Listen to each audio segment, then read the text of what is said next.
Hi everybody, this is Dawn again from the Wingloop Museum of the Asian Pacific American Experience. Thanks for joining us for week 8 of Tadaima, a community virtual pilgrimage. If you saw my segment back in week 3, I talked about what detention looked like at the Seattle's Immigration and Naturalization Services building and shared with you all about one story of head of a household in the Murakami family who had a big presence in Seattle's Japantown. The Murakami family that ran the Higo variety store was one of great importance and holds a lot of memories for people in Seattle's Japanese American community. I'm going to be sharing with you all some photographs and an audio interview with some of the community members who are currently utilizing the space where the Higo variety store resides and kind of give you a little bit more insight on what's happening today in Japantown and what this family is doing. Okay, so my name is Binko Chong Bisbee, and the name of our business is Kobo Shop and Gallery, but the International District or Japantown location is called Kobo at Higo, in honor of Higo Variety Store. Mm-hmm. Well, I grew up in Japan. I grew up in Seattle. I was born in Japan, but came to Seattle when I was about 6 and grew up here and spent most of my early childhood here. So the family has always been connected to Japantown. We returned to Seattle after being away for several years, and we wanted to start a business that had some connection with Japan in Seattle. And John's background is in architecture.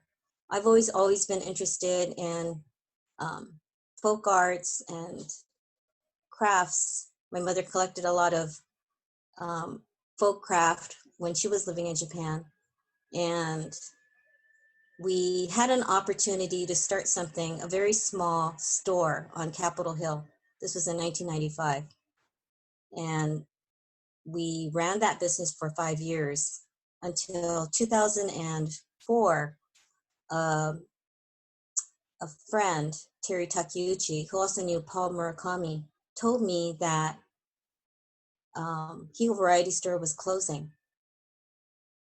We were not looking to expand our business, but we were amazed at the space, and that space has so much meaning for many of us who grew up in Seattle. And there's a huge community of people who wanted to see Higo Variety Store survive in some way. I think with so much redevelopment going on in Seattle and change, I think we were thinking that maybe there's a way that we could preserve what was there, not completely change it, and do something interesting in the space. And it was a huge decision on our part because it also involved some investment on our end. We had to also think about the neighborhood and what was there. The Wingloop was still in its small location, so it was not in their new facilities. Jan Johnson was there, and she had already renovated the Panama Hotel, which was a very important building in Japantown. But it was a very quiet and kind of a neighborhood in decline at that time.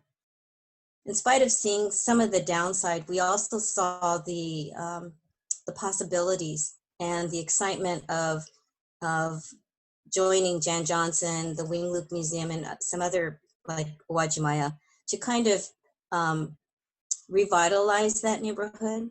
And Paul Murakami gave us some latitude to go into that space, and we took time to kind of recreate it and reimagine it.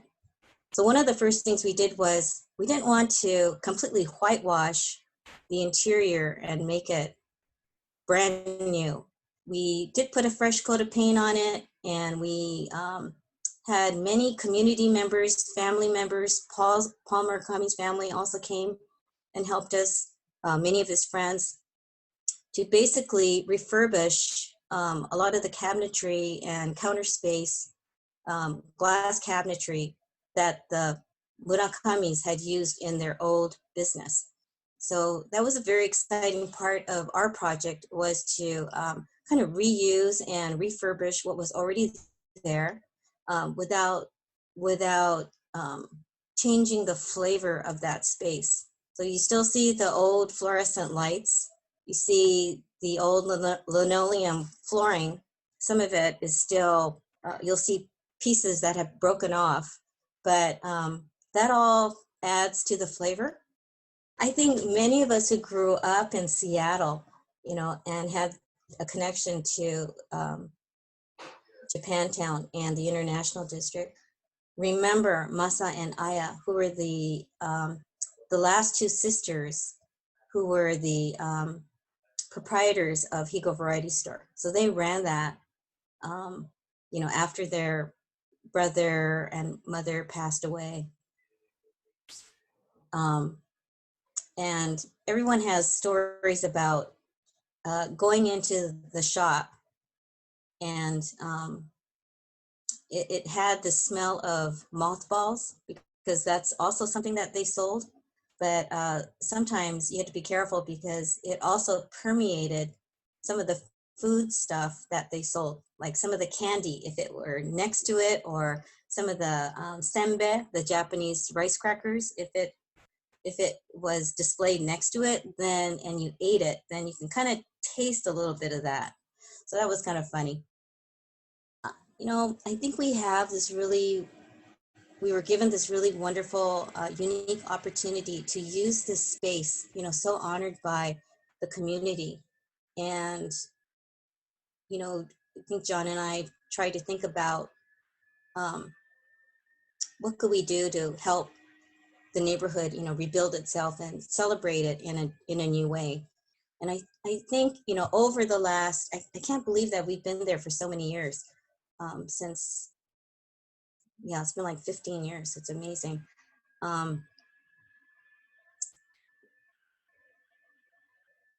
but I think the main thing is that we were able to use a space with so much history, and kind of showcase it in a different way, to reimagine it. And so I'm hoping that others in other places, other communities who have a wonderful asset like the Higo Variety Store can think about, using it in a way where history can be preserved, and the people of today can see what was there before and make that connection um, with the present and the past. Because I'm a firm believer of, we shouldn't erase the past. We are part of that past, and we need to be able to share it with the future. Um,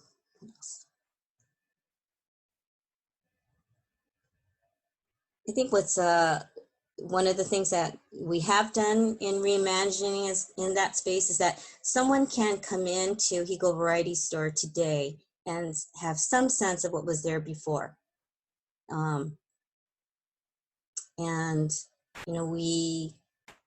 it's interesting that it conjures, or it promotes a lot of conversation with people who visit us. We have a section that, so hold on. I wrote a note. Oh, so in partnership with the Wing Museum, we help put together a permanent exhibit inside the shop, where you can see examples of merchandise the Higo family used.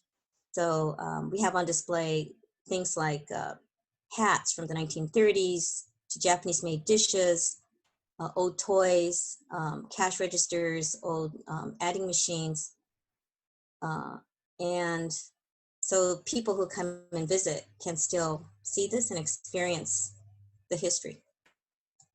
So another reason why, the history is important to me is that it's part of my heritage and history. My mom was a Nisei who was incarcerated at Santa Anita, and then her family was then forced to leave their home and their garden nursery business in Riverside, California, and they had to settle for a time in Chicago. So telling the story of what happened, to the Japanese community is a way for me to honor my mom and her family, and acknowledging the hardship that many of those families had to go through during that time. Yeah. The story of immigration resonates with a lot of people, and visitors often comment on their family history. They can kind of relate to the story of Japanese immigration, which is kind of interesting. People from all over the world who come through our business. Celebrate and learn more about the people business community in Japantown and its neighbors in the International District. It's such an important asset in Seattle, and if it goes away, it's not going to come back. It's much more difficult for it to come back. So we have to preserve that. It's so different. It's such a special place. I mean, that's how most of us feel about it. So go and explore and walk the neighborhood, and I don't know, just connect with neighborhood people and be curious. I don't know if it's okay to mention that, every year we have that block party, a celebration called Hi Japantown. So we're hoping to have some form of the event even during the year of the pandemic. So stay tuned.